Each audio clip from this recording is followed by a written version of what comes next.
की औरंगजेब बादशाह हा औरंगजेब बादशाह इतका मोठा होता तो की संपूर्ण महासगळ्या ज्याला ह्याला काही नाव नव्हतं, त्याला नाव फक्त हिंद प्रांत होतं.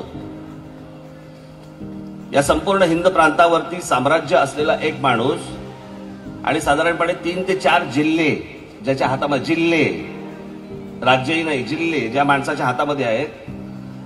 आग्र्यानंतर, सुटकेनंतर हा औरंगजेब बादशाह या आमच्या शिवछत्रपतींना मारायला आला. बरोबर? काय गरज होती त्याला?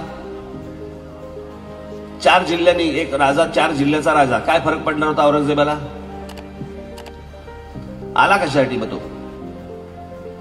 याचं कारण 80 साली महाराज गेले 1680 ला आणि औरंगजेब 1681 ला आलाय महाराष्ट्रात.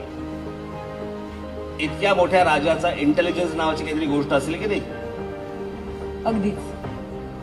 त्यांच्या माणसाने सांगितलं असेल की नाही की बाबा नाही, शिवाजी महाराज गेलेले आहेत, आता आपल्याला जायला कशाला पाहिजे? तरी हा माणूस महाराष्ट्रात आला, 27 वर्ष इथे राहिला आणि इथे मेला.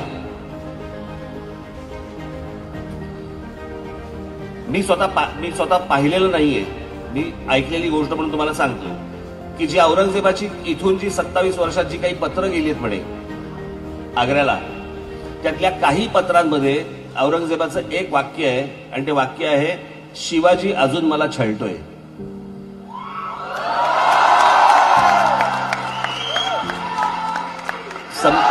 संभाजीराजे, राजाराम महाराज, ताराराणी साहेब, संताजी धनाजी, हे जे सगळे लढत होते, ही जी प्रेरणा होती, प्रेरणा, त्या प्रेरणेला तो शिवाजी म्हणत होता.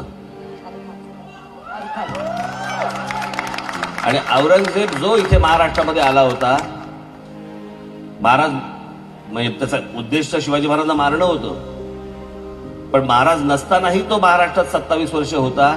त्याला शिवाजी नावाचा विचार मारायचा होता, जो मेला नाही. अर्थात म्हणजे व्यक्ती गेली होती पण विचार राहिला होता. मी तुम्हाला हेच सांगतोय.